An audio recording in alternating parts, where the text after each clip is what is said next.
കാരുണ്യ benevolent fund ചികിത്സാ പദ്ധതി നിലച്ചു. കാലാവധി കൂട്ടി സർക്കാർ ഉത്തരവിറക്കാതിരുന്നതോടെ നിർധനരായ രോഗികൾക്കുള്ള സൗജന്യ ചികിത്സ മുടങ്ങി. 200 കോടിയിലേറെയാണ് ആശുപത്രികളുടെ കുടിശ്ശിക. ചികിത്സ കിട്ടിയായിരുന്നോ? ചികിത്സ കിട്ടിയിട്ടില്ലായിരുന്നു. എന്താ കാരണം പറഞ്ഞേ?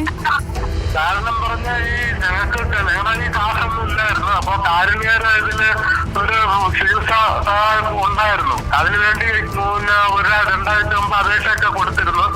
അപ്പൊ അതിന്റെ പാർട്ട് തരണമെങ്കിൽ ഡോക്ടർ ഒപ്പിട്ട് ചികിത്സ തുടങ്ങുന്നതിന്റെ അന്ന് ആ പേപ്പർ കൊണ്ട് കാണിച്ചാലേ തരത്തുള്ളെന്ന് പറഞ്ഞു. ചികിത്സ തുടങ്ങുന്നതിന്റെ ആവശ്യത്തിനെല്ലാം എഴുതി തന്ന അതും കൊണ്ട് അവിടെ ചെന്നപ്പോ ഈ പദ്ധതി ഇല്ല, നിർത്തലാക്കി എന്നും പറഞ്ഞുകൊണ്ട് ഉള്ളൊരു സംസാരം ഉണ്ടായി. ഞങ്ങൾ ആകെപ്പെട്ടുപോയി. കാശുമില്ല, ഇന്നലെ തൊട്ട് കേസ് തുടങ്ങുകയും വേണമായിരുന്നു.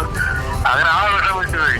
കഴിഞ്ഞ ദിവസം തിരുവനന്തപുരം മെഡിക്കൽ കോളേജ് ആശുപത്രിയിൽ സൗജന്യ ചികിത്സ തേടിയെത്തിയ രോഗികൾക്കുണ്ടായ അനുഭവമാണ് ഈ കേട്ടത്. വർക്കല സ്വദേശി 78-കാരി എത്തിയത് മലദ്വാരത്തിലെ ക്യാൻസറിന് റേഡിയേഷൻ എടുക്കാൻ. കാരുണ്യ ബെനവലന്റ് ഫണ്ട് വഴി സൗജന്യ ചികിത്സയ്ക്കെത്തിയ 78-കാരിക്ക് മുന്നിൽ ആശുപത്രി അധികൃതർ കൈമലർത്തി. സൗജന്യ ചികിത്സാ പദ്ധതി ഇപ്പോൾ നിർത്തലാക്കി.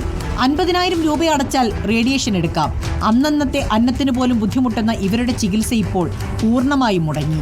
ഈ 78-കാരിയെ പോലെ നിരന്തരം ചെയ്യേണ്ട റേഡിയേഷൻ, കീമോ ഡയാലിസിസ്, അടിയന്തര ശസ്ത്രക്രിയകൾ എന്നിവ ചെയ്യേണ്ട രോഗികളെയാണ് പദ്ധതി നിർത്തിയത് ബുദ്ധിമുട്ടിലാക്കുന്നത്.